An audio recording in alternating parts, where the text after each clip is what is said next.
बोले मैया की जय, बोले सत्य सनातन धर्म की जय, बोले श्रीमद् भागवत महापुराण की जय। पतित पावनी कलिमल हारिणी मंगलकारिणी मोक्षदायिनी माँ गंगा मैया का ये पवित्रतम तीर्थ हर की बेड़ी ब्रह्मकुंड है।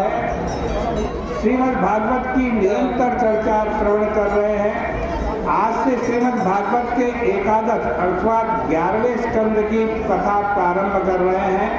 11वें स्कंद के पहले अध्याय की चर्चा प्रारंभ हो रही है। श्री सुखदेव जी महाराज कहते हैं कि परीक्षित, भगवान ने अपने मन में संकल्प किया कि अब दुष्टों का ध्वंस तो हो चुका है, पांडव कौरवों की भी व्यवस्था ठीक हो गई है, परंतु यदुवंशियों का पराभव अन्य किसी प्रकार से संभव नहीं है।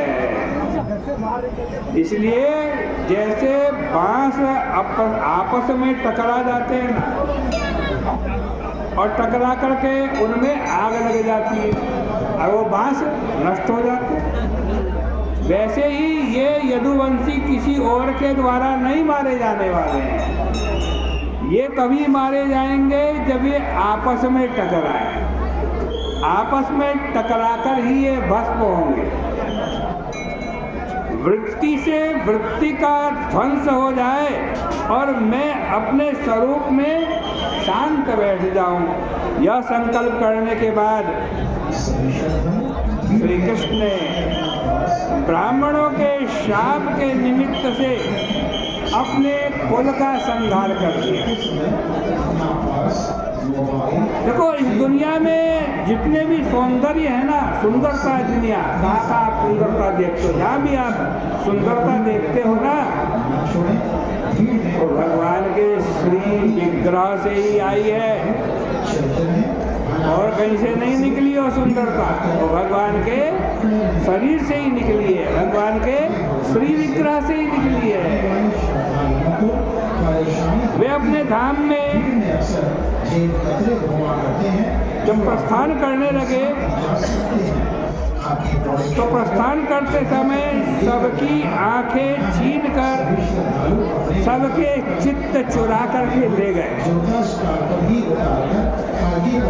उन्होंने सबके चित्त चुन लिए और यहाँ अपनी मूर्ति का शुभ स्थापन कर दिया, जिससे कि लोग उनके अंतर्धान होने के बाद भी उनकी कीर्ति का श्रवण और गान करें और उनको प्राप्त करें।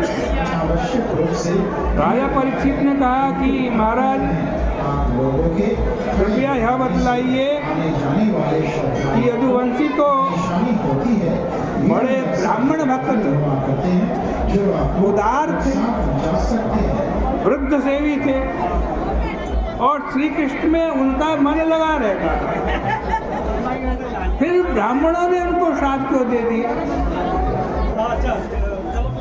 जब एक ही सबका लक्ष्य था तब उनमें भेदभाव कहाँ से आ गया? उनमें फूट तो नहीं पड़नी चाहिए थी। सुखदेव जी कहते हैं कि परीक्षित, श्री कृष्ण ने बहुत ही सुंदर रूप धारण किया और बड़े बड़े स्तुत्य कर्म किए, स्तुतियों की।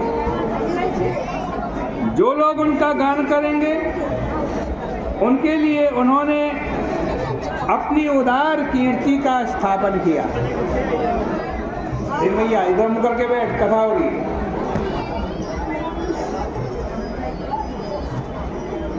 अब जब भगवान ने यदुवंशियों के संहार का निश्चय कर लिया तो अब द्वारिका में रहने वाले विश्वामित्र, असित, कण्व, दुर्वासा, भृगु, अंगिरा, कश्यप, वामदेव, अत्रि, वशिष्ठ, नारद आदि महात्माओं को विदा कर दिए। ये सब लोग कहाँ चले गए? पिंडारक क्षेत्र में चले गए, जो द्वारिका के पास ही था। श्री कृष्ण बलराम तो महात्माओं पर बड़ी श्रद्धा करते थे, परंतु उनको नई पीढ़ी के जो उनके युवक थे, उन युवकों की महात्माओं के प्रति इतनी श्रद्धा नहीं थी। जैसे सांब हो गया, अनिरुद्ध हो गया, ये सब महात्माओं के आशीर्वाद से ही पैदा हुए थे, परंतु उनकी खिल्ली उड़ाते थे महात्माओं। एक दिन उन युवकों ने सांब को बना दिया स्त्री के वेश में, और उसको महात्माओं के पास ले गए और जाकर के पूछा, महाराज इसके बेटी होगी या बेटा होगा? जरा ज्योतिष से गिन करके बता। अब वो महात्मा आजकल जैसे महात्मा तो थे नहीं, उनको किसी से लेना देना तो था नहीं।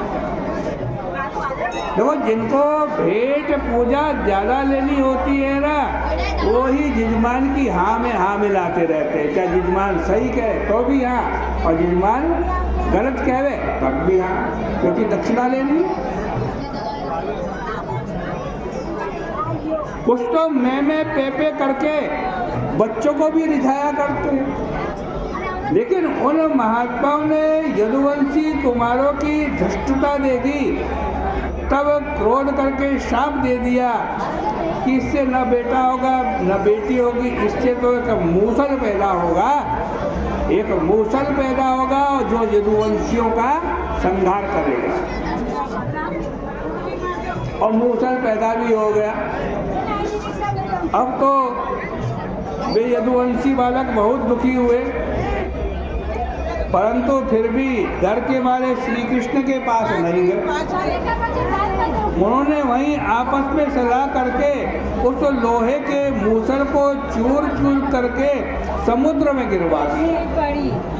उससे कुश की घास उत्पन्न हो गई, उसकी एक दासी बच गई थी, जिसे पहले तो एक मछली निकल गई, फिर एक लुब्धक नाम का मछुआरा